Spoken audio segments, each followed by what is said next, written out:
Unlock the secret to razor-sharp images, no matter the situation, with your Canon 250d. First, power on your 250d. Attach your lens.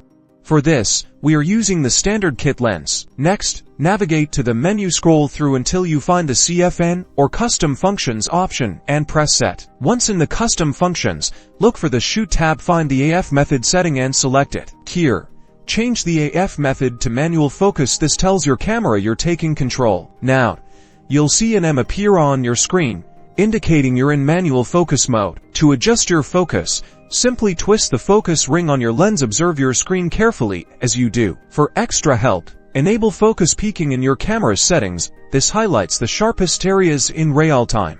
Practice makes perfect. Experiment with different subjects and lighting conditions to master your manual focus technique. With these steps, you'll achieve exceptional sharpness and creative control, elevating your photography to new heights.